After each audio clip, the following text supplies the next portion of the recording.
请听韩语节目 간추린 뉴스.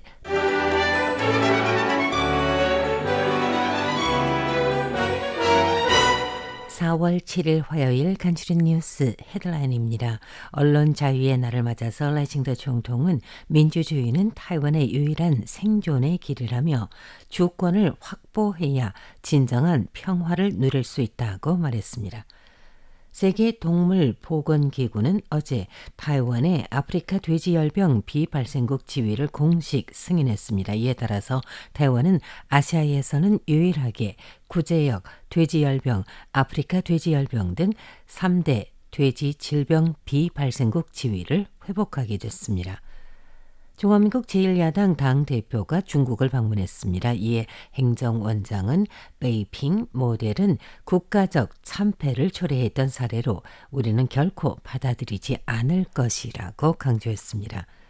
중동 전쟁의 여파와 관련한 에너지 안전 비축량에 대해서 경제부는 현재 액화 천연가스의 안전 비축량은 11일 이상, 원유 재고는 140일 이상 유지 가능하다고 밝혔습니다.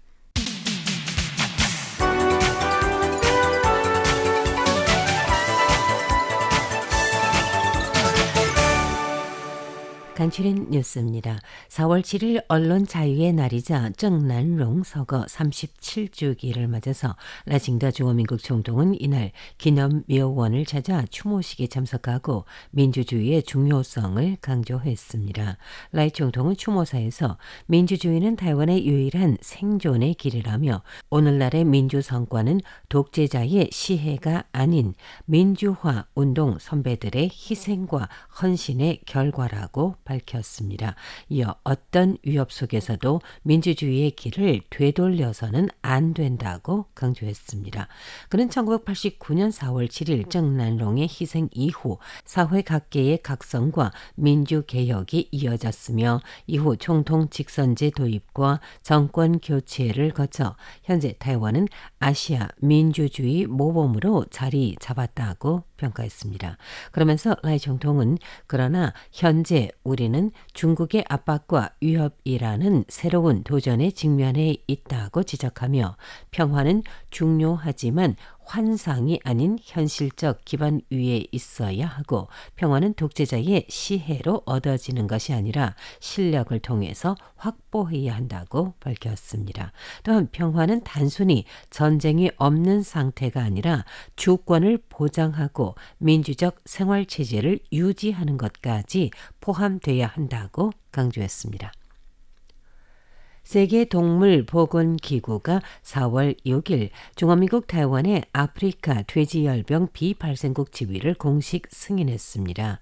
라칭더 총통은 어제 저녁 SNS 공식 계정을 통해서 전 국민의 협력에 힘입어서 타이완이 여러 도전을 극복하고 국제적 신뢰를 얻을 수 있었다고 말했습니다. 행정원장 조롱타이는 어젯밤 SNS 계정을 통해서 전국 양돈업자의 의지와 높은 효율 그리고 노고와 협력에 감사를 표했습니다. 농업부도 이날 발표에서 이번 승인으로 타이완은 아시아에서도 유일하게 구제역 돼지열병, 아프리카 돼지열병 등 3대 돼지질병 비발생국 지위를 유지하는 국가가 됐다고 밝혔습니다.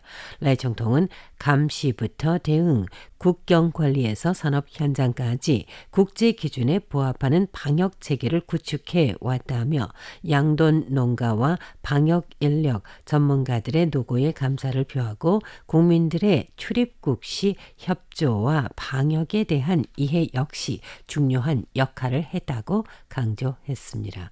정부는 앞으로도 방역 역량을 지속 강화하고 산업의 국제화를 추진해 타이완산 돼지고기의 글로벌 경쟁력을 높여나갈 방침입니다. 중화민국 제1야당 중국국민당의 당대표 정리원은 중국 국가주석 시진핑의 초청으로 오늘 4월 7일 대표단을 인솔해 중국 방문 일정을 전개합니다. 이와 관련해서 행정원장 조롱타는 오늘 이 법원에서 언론들 질문에 정당 간의 교류는 존중을 한다며 그러나 상황 발전에 대해서는 면밀히 주시하겠다고 말했습니다.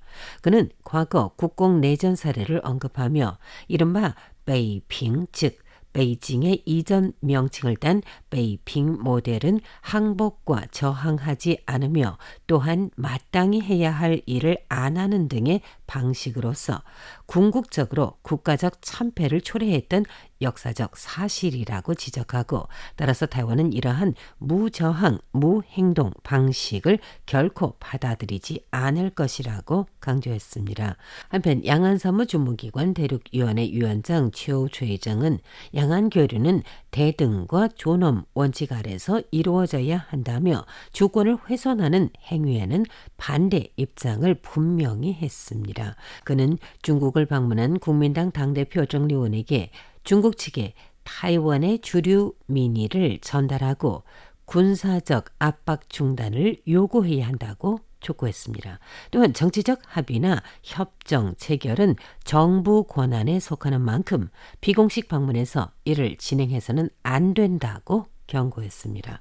한편 타이완 국가 건립, 타이완 독립건국연맹 등 5개 범여권 정당 단체들은 어제 4월 6일 공동 기자회견을 열고 중국 국민당 당대표의 중국 방문은 베이징의 통일전선 전략에 빠져들어 정치적 선전 도구로 전락했고, 정리원 시진핑의 회동은 우리가 항복한다는 메시지를 세계에 전하는 것이라며 강력한 반대 입장을 표명했습니다. 지난 2월 28일 미국과 이스라엘의 대이란 공격으로 중동 전쟁의 규모와 긴장 정세는 이란의 호르무즈 해협에 대한 실질적인 봉쇄로 글로벌 원유 및 원자재 공급의 차질을 빚으면서 타이완 민생에까지도 이미 영향이 확산되고 있습니다. 중화민국 행정원 대변인은 어제 4월 6일 중동 충돌과 민생 안정 대응 특별회의 정례 기자회견을 통해서 행정원장 조롱타이가 지시한 기조를 설명했습니다. 대변인은 발표에서 행정원장은 이날 회의에서 물가 안정, 공급 유지, 시장 단속 강화 등 3대 대응 기조를 지시했고, 목전의 급선무는 생산과 판매의 정상적인 운영 유지임을 강조했다고 밝혔습니다. 경제부 산업발전소 부서장은 민생의 안전을 위해 4월에 전기요금과 휘발유, 디젤유 가격, 그리고 액화 석유가스와 천연가스 등의 가격을 동결하고 약 31%의 액화 천연가스 물량 공급은 비록 중동 전쟁의 영향으로 해상 운송상의 영향을 받고는 있으나 안전 비축량은 11일 이상 유지 가능하고 원유 재고는 140일 이상 유지 가능한 수준이라고 밝혔습니다. 또한 플라스틱 제품 수급 불안과 관련해서 정부는 생산 확대와 공급망 조정을 추진하고 있으며 약 12억 개 이상의 비닐봉지 공급이 가능할 것으로 전망되고 있습니다. 정부는 향후 의료용품, 생활용품 등 주요 품목에 대해서도 공급 관리 체계를 강화하고 시장 정보를 정기적으로 공개하여서 투명성을 높일 계획입니다. 이상으로 간추린 뉴스가 마칩니다. 진행의 백점우입니다.